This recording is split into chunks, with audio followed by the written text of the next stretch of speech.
आजची संकल्पना फार महत्त्वाची आहे. एका उदाहरणाच्या माध्यमातून आपण समजून घेऊ. कल्पना करा, माझ्या हातात 2 ग्लास आहेत पाण्याचे. दोन्ही ग्लासमध्ये पाणी आहे आणि दोन्हीचं तापमान कमी आहे. दोन्ही ग्लासमधलं पाणी थंड आहे. पण एका ग्लासमध्ये जे पाणी आहे ना ते माठातलं पाणी आहे आणि दुसऱ्या ग्लासमध्ये जे पाणी आहे ना ते फ्रीजमधलं पाणी आहे. दोन्हीचं तापमान सारखंच आहे, दोन्ही थंड आहे. पण प्रश्नाच्या माध्यमातून आपण काही गोष्टी समजून घेऊ. माझा पहिला प्रश्न आहे, कोणत्या पाण्याने तृप्तता येईल? निश्चितच माठातल्या पाण्याने. माझा दुसरा प्रश्न आहे, दोन्ही ग्लास जर असेच बाहेर ठेवले तर कोणतं पाणी जास्त वेळ थंड राहील? निश्चितच माठातलं. तिसरा प्रश्न आहे, कोणतं पाणी पिल्यानंतर लवकर तहान लागेल किंवा लवकर कोरड पडेल? फ्रीजमधल्या पाण्याने. आणि ते ग्लास जर बाहेर ठेवले तर कोणत्या पाण्याचं तापमान लवकर वाढेल? तर फ्रीजमधल्या. प्रश्न असा आहे, दोन्हीचं तापमान सेम आहे, दोन्ही पाणी थंड आहे, मग एवढा फरक का? फरक आहे प्रोसेसमध्ये, प्रक्रियेमध्ये. त्या पाण्याचं तापमान कमी करण्याची प्रक्रिया कशी झाली आहे, ते पाणी थंड करण्याची प्रक्रिया कशी झाली आहे, यामध्ये फरक आहे. त्यामुळं बऱ्याच ठिकाणी प्रोसेस फार महत्त्वाची असते. प्रोसेस समजून घ्या. फ्रीजमधलं जे पाणी, आपण फ्रीजमध्ये पाणी ठेवतो आणि फ्रीजमधलं पाणी थंड करण्याची प्रक्रिया कशी आहे की फ्रीजमधलं पाणी आतमध्ये असतं आणि वायूचा वापर करून त्यावर गारव्याचा मारा करून त्याचं तापमान कमी केलं जातं.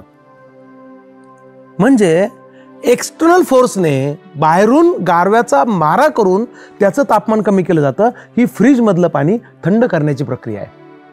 आणि माठातलं पाणी थंड करण्याची प्रक्रिया एकदम वेगळी आहे. माठातल्या पाण्याच्या बाबतीत काय घडतं की ते पाणी पाझरतं, माठाच्या पृष्ठभागावर येतं आणि त्या पाण्याचं बाष्पीभवन होण्यासाठी त्या माठातल्या आतलं जे पाणी आहे ना त्यातली उष्णता काढून घेतली जाते. त्यातली उष्णता शोषून घेतली जाते. कशासाठी? पृष्ठभागावरच्या पाण्याचं बाष्पीभवन होण्यासाठी. आणि त्या माठातल्या आतल्या पाण्यातली उष्णता काढून ते पाणी थंड होतं. या प्रक्रियेमध्ये फरक असल्यामुळे रिझल्टमध्ये फरक आहे.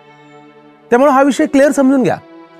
फ्रीजमधल्या पाणी जे आहे, फ्रीजमधल्या पाण्यामध्ये उष्णता तशीच असते, पण बाहेरून वायूचा आधार घेऊन बाहेरून गारव्याचा मारा करून ते पाणी थंड केलं जातं. पण माठातलं पाणी थंड करण्याची प्रक्रिया वेगळी आहे.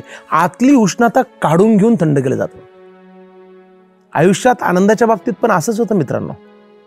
बाहेरून कितीही जरी चांगलं काम केलं, बाहेरून कितीही तात्पुरतं समाधान मिळवण्याचं काम केलं, तरी पण आनंद हा आतूनच असावा लागतो.